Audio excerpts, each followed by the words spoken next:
Capítulo número 8. El miedo anula los milagros. Resurgiendo de las cenizas.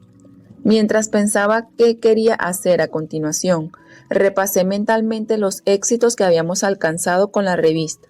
Realmente, me gustaba ser entrenador de vendedores. Disfrutaba de sus éxitos. Me gustaba salir con ellos para que vieran cómo se hacía una venta y verlos sudar para hacer una venta hasta lograrlo. Mi táctica de entrenamiento se basaba en dos conceptos que había valorado durante el transcurso de mi carrera. El primero era el principio de que realmente no podemos venderles cualquier cosa a todas las personas, especialmente si no quieren comprarla, suponiendo que no quieren hacerlo porque mi producto no les sirve para resolver su problema. El segundo es que no podemos venderles cualquier producto a las personas, solo podemos facilitarles su propia decisión para comprar. 1. Miedo a comprar. La única razón por la que existen los productos y los servicios es para satisfacer una necesidad. He descubierto que las personas pueden temer a comprar incluso un producto que verdaderamente quieren y necesitan. El concepto de comprar algo suele asustar a la mayoría de las personas. Nadie quiere cometer errores y, sin embargo, tenemos que tomar decisiones basadas en una información limitada y en creerle al vendedor. Muy pocas personas están dispuestas a confiar en un vendedor. A fin de cuentas, su trabajo es venderle algo, lo que sea, y vivir de eso. Así que me cercioré que mis vendedores entendieran que yo no esperaba que les vendieran lo que fuera a sus clientes. Necesitaba que entendieran que la única forma de poder vender de manera consistente era siendo facilitadores de ventas. Tenían que descubrir cuáles eran las necesidades de los clientes, quienes analizarían si nuestro producto era la mejor solución a un precio adecuado y solo entonces cerrarían la venta. 2. El método socrático. El segundo paso era entrenarlos para que descubrieran las necesidades de los clientes y ver si podían ayudarles. Esto no es fácil, porque los clientes temerosos tienden a no ser abiertos con los vendedores, por miedo a terminar comprando accidentalmente algo que no quieren. Sócrates encontró la solución a este aspecto hace unos 3000 años, e igual sucedió con Perry Mason, un conocido abogado de un programa televisivo y de cuyo método para resolver problemas soy un firme admirador. Siempre hace que los criminales confiesen, en el estrado de los testigos, tras hacerle preguntas que lo llevan a saber la verdad. Si el criminal intenta mentir, Mason les hace las preguntas ineludibles, lo que constituye un fiel ejemplo de la verdadera aplicación del método socrático. Sócrates sostenía que su método era un proceso consistente en hacer preguntas que se respondían fácilmente, cuya verdadera conclusión ya había sido prevista por el interrogador, y que conducía a quien las respondía a la verdad universal e inevitable. Mason tenía que saber por anticipado quién era el culpable y cómo había cometido el crimen, para saber qué preguntas formulaba, que hacían que el criminal confesara la verdad ineludible del crimen. Esta teoría es sólida y puede ser aplicada a todos los ámbitos de la vida. Cuando los padres de familia incitan a sus hijos a solucionar sus problemas, les ayudan a tener confianza en sí mismos y a crecer como individuos. Lo cierto es que, si solo hacemos preguntas abiertas y honestas, al único lugar al que llegaremos será a la verdad de la situación. Pensemos en lo siguiente. Desde el nacimiento en adelante, aprendemos por qué los adultos nos dicen todo lo que quieren que aprendamos, nuestros padres, profesores y amigos. ¿Qué aprendemos a hacer entonces? Como los niños aprenden lo que viven y no lo que les dicen, aprenden a decir. Lo que debemos aprender es hacer preguntas. Los vendedores que les dicen a sus clientes qué es lo que tienen que comprar suelen fracasar. Es por ello que los vendedores por comisión solo realizan el 20% de sus ventas potenciales. Pero un buen vendedor socrático solo hace preguntas y no les dice nada a sus clientes. De igual manera, en vez de decirle a Dios cómo hacer milagros, quizás sea mejor que solo se los pidamos. Una nueva carrera. Regresé a mi casa, me senté en el sofá, mi sitio preferido para pensar, y miré por la ventana. Dios y yo no habíamos hablado en mucho tiempo. Yo me había acostumbrado a conversaciones de una sola vía, pues Dios nunca me hablaba. El silencio era profundo. Dios escucha siempre y es muy solidario. Nunca había visto que anunciaran entrenadores de vendedores en los avisos calificados, pero esto era lo que yo quería hacer. Vamos a hacerlo, grandote, dije. Miré la sección de empleos del periódico y vi un aviso solicitando un entrenador de vendedores para las páginas amarillas. Pedí una entrevista y me la dieron para las 7 de la noche. Había una fila de 35 personas y llegaron muchas más después de mí. Cuando me tocó mi turno, el entrevistador estaba exhausto de repetir el mismo mensaje de que había que engañar a los clientes una y otra vez. Parecía como si nadie quisiera ser vendedor por comisión y todos quisieran ser entrenadores de vendedores, pues pensaban que era un empleo con sueldo fijo. El entrevistador me dijo que antes de que alguien pudiera ser entrenador de vendedores, tenía que trabajar primero como vendedor por comisión. Le pregunté qué cargo tenía y me dijo que entrenador de vendedores. Era claro que el trabajo que yo estaba buscando no estaba disponible. Le pedí el número telefónico de su jefe, lo llamé y solicité una conferencia telefónica. Yo estaba afuera de su oficina el viernes a las 10 de la mañana. Se sorprendió y no le gustó verme allí, pero me concedió una entrevista de 10 minutos, y una hora después salí con el empleo que había visto en la sección de los clasificados. Le prometí doblar sus ventas, que eran de $1.000.000 anuales, en los 12 meses siguientes. No me pagaría nada si no lograba $1 menos de esa cifra, pero me pagaría $50.000 si yo alcanzaba esa cifra. Aceptó pagarme en incrementos mensuales si cada mes se duplicaban las ventas. Entrené a los vendedores, utilizando mis 2 principios y salí a vender con ellos. Las ventas ascendieron a $2 millones al 9º mes. Eso estaba bien, pero me volví a quedar sin empleo. Seguí trabajando en otras compañías como entrenador de vendedores y con las mismas condiciones. Me gustaría decir que todo fue milagroso después de esto, pero no fue así. Descubrí que yo era más humano que nunca y susceptible a los mismos temores y debilidades que mis semejantes. El camino era arduo, mis oportunidades y finanzas subieron y bajaron, pero durante los 14 años siguientes, Dios y yo comulgamos frecuentemente. Dios me ayudó de vez en cuando, y yo pude mantener una visión adecuada de nuestra relación y mantener la fe. Eso no fue fácil. De hecho, a veces se me fue imposible, pero no me deprimí. Sabía quién tenía la culpa, y de mi falibilidad no había la menor duda. Los milagros que pedí debidamente, siempre los recibí. Fueron esporádicos. La lección fue que, aunque mis intenciones fueron buenas, nunca recibía los milagros si no lograba creer por anticipado que el milagro sucedería. Ya había sucedido, o si me preocupaba por el desenlace de los acontecimientos. La regla de los milagros es, primero la fe y luego la prueba. Si Dios rompiera los techos de nuestras casas, introdujera su cara gigantesca y dijera, «Oigan, aquí estoy», todos nos pondríamos de rodillas, pero Dios no actúa así. Primero, tenemos que creer. Solo entonces recibiremos la prueba por medio de los milagros. Los compradores de casas. Durante esta etapa, comencé a trabajar como administrador de una agencia de bienes raíces y aunque tengo mi licencia de agente de bienes raíces, nunca he vendido una casa. Mi experiencia como director de ventas y entrenador de vendedores me calificaba para dirigir a los agentes. Trabajamos muchas horas, ya que es un oficio que se realiza en las primeras horas de la noche. Siempre era el primero en llegar a la oficina en la mañana y el último en salir en la noche. Eso hacía muy largos los días. Esperaba hasta que todos los agentes regresaran de mostrarles las propiedades a los clientes en caso de que tuvieran que hacer una oferta de venta por escrito.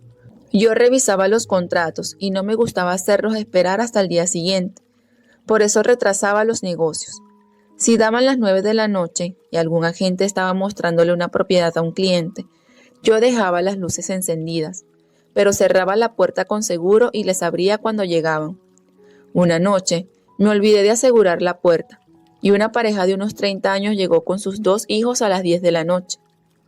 Lo siento, dije, pero ya hemos cerrado. Bueno, pero las luces están encendidas, la puerta está abierta y usted está aquí, ¿verdad?, dijo la mujer con suavidad.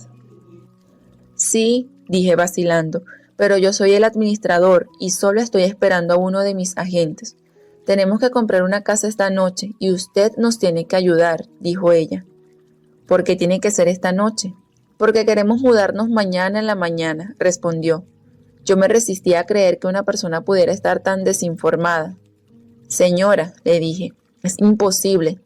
Primero tenemos que encontrar una casa que le guste, procesar una oferta de compra y esperar la contraoferta para luego negociar. Después, tiene que solicitar una hipoteca y alguien tiene que evaluar la casa. No es posible que pueda mudarse a una casa en menos de 6 semanas. Así la encontremos esta noche. Eso no es ningún problema. ¿A qué se refiere?, pregunté, esperando que me dijera que iban a pagar la casa en efectivo, lo cual aceleraría el proceso. Porque le pedí a Dios que nos diera una casa mañana y Él nunca me ha incumplido. Bueno, así hubiera un agente disponible, ya es muy tarde para buscar casas, dije. Usted tiene licencia, ¿verdad?, me preguntó ella. Sí, pero nunca he vendido una casa y no tengo la experiencia suficiente para que ustedes confíen en mí, dije. Bueno, debes creer en Dios, ¿verdad?, insistió ella. Por supuesto que sí, respondí indignado. Sobre ese aspecto no tengo ninguna duda. ¿Crees en milagros? Claro que sí, he recibido muchos. Recé y le pedí a Dios que me diera una casa a la que podamos mudarnos mañana en la mañana, porque no tenemos dónde vivir. Hablamos con una anciana que vive en esa ciudad para comprarle su casa. Ella nos las iba a financiar. Vivimos a más de 350 kilómetros de aquí y, hace una semana, mi esposo consiguió un empleo en esta ciudad. Llegamos a la casa, pero ella no quiso sacar sus cosas. Le preguntamos cuándo pensaba hacerlo y nos dijo que no se iría. Solo quería una familia que viviera con ella. Le dije que habíamos entendido algo muy diferente y que tenía que irse. No lo hizo y nos envió al sótano. Nos hemos estado bañando en una estación de gasolina y no podemos seguir hacinados en el sótano. Entonces, decidí pedirle a Dios que me hiciera un milagro esta noche. Le dije a mi esposo e hijos que subieran al auto y comenzamos a buscar una agencia de bienes raíces y lo encontramos a usted. El agente del milagro de Dios. Supongo que no se atreverá a negar a Dios. Miré hacia afuera y vi que su auto estaba completamente destartalado. ¿Cuánto dinero tienen? No tenemos nada. Mi esposo es alcohólico desde hace 10 años y no ha podido tener un empleo estable. He mantenido a mi familia trabajando medio tiempo de mesera. Casi me voy de espalda. ¿Cómo podía creer esa mujer que iban a comprar una casa en un abrir y cerrar de ojos y sin un centavo? ¿Y por qué no consiguió un empleo de tiempo completo? No podía, respondió, porque trabajaba como voluntaria en la iglesia el resto del tiempo. Sobrevivimos con la ayuda de Dios. No somos exigentes, nos quedaremos con la casa más barata que haya en el mercado. De acuerdo, me rendí. Después de todo, ¿quién era yo para interferir con su milagro? Saqué la lista de casas y le abrí en la primera página, ya que las casas más baratas están al comienzo. Miré la más económica y encontré una que valía $54,000. ¿Cuánto gana su esposo?, le pregunté a ella, pues él no había abierto la boca en toda la noche. Bueno, tuvo suerte de que le dieran un empleo a pesar de su alcoholismo. Hace la limpieza en Harnish y gana $6 la hora. Eso es menos de $12,500 al año, dije. En el mejor de los casos, podrían comprar una casa que no valga más de $36,000, pero ahí no hay ninguna por ese precio, y eso contando con que un banco corra el riesgo de no exigir una cuota inicial. Lo veo bastante difícil. Y así dice que cree en milagros, reclamó ella. Está bien, concedí. Llamé a la gente encargada de esa casa y le hice una oferta verbal. Ella se emocionó de que alguien mostrara interés en una casa que llevaba 1 año sin venderse, hasta que escuchó la oferta. Se enfadó. Yo le insistí que llamara al propietario y le comunicara nuestra oferta. Llamó pocos minutos después con una contraoferta por $45,000. Lo que usted no entiende, le dije, es que los clientes no tienen dinero y no ganan prácticamente nada. Tendrán suerte si encuentran un banco que acepte los $36,000 que ofrecen. El propietario no aceptará eso. Usted no tiene derecho a hablar por el propietario, respondí. Su deber es comunicarle nuestra contraoferta. Pocos minutos después me llamó. Lo espero en la casa a las 8 de la mañana en punto, y cuando los clientes vean esta joya de casa, aceptarán nuestro precio. Mi clienta salió a las 11 de la noche de la oficina con aire confiado y me dijo, «Nos vemos mañana». Pregunté cómo sería esa casa. A fin de cuentas, era la más barata que había en el mercado y estaba en el peor sector de la ciudad. Me encontré con la gente y con la familia a las 8 de la mañana. Ella abrió la puerta y yo me sorprendí. Era una casa encantadora, de estilo campesino con alfombra nueva y buhardillas. Las puertas, ventanas y arcos de madera habían sido pintados recientemente. El piso de la cocina era nuevo, así como el refrigerador, el horno, la estufa y los estantes. Los niños subieron felices a las habitaciones, amobladas con camas gemelas, estantes y escritorios empotrados recién pintados de blanco. La casa era realmente una joya. La compraremos, dijo mi cliente. En ese caso tendremos que ir a la casa del propietario y cerrar el negocio, dijo la agente, dirigiéndose a su auto.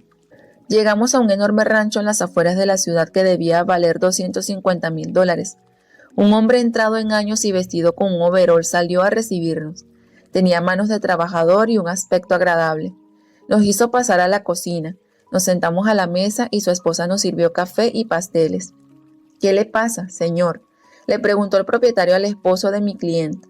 «¿Por qué no quiere darle a su familia una vivienda digna por un precio razonable?». Miré sorprendido a la agente, quien estaba permitiendo esta conversación. Los agentes de bienes raíces nunca dejan que los propietarios hablen directamente con los clientes, pues son como los abogados, se encargan de las negociaciones para asegurar el control de la venta.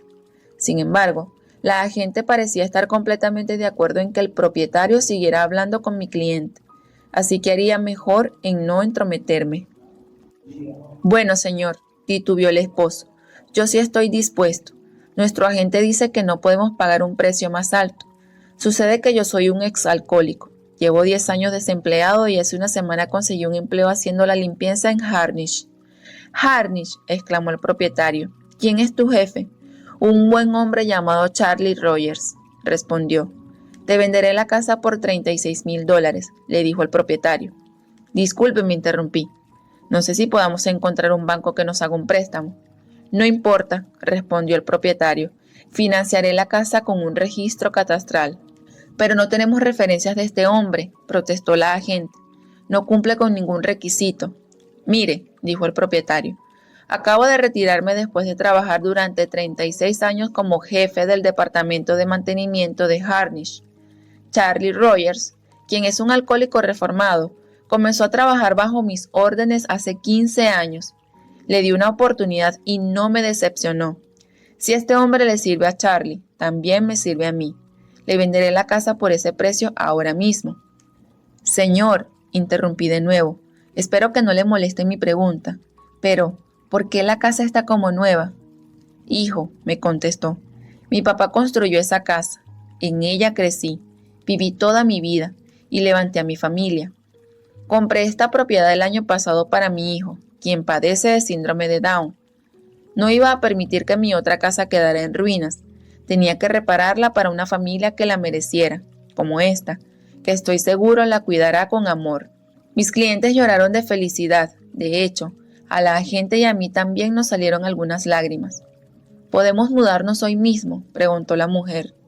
El propietario se metió la mano al bolsillo y sacó un juego de llaves. Lo puso sobre la mesa y les dijo: «Bien puedan». A las 9 de la mañana, y tal como lo había pronosticado la mujer, se mudaron a su nueva casa.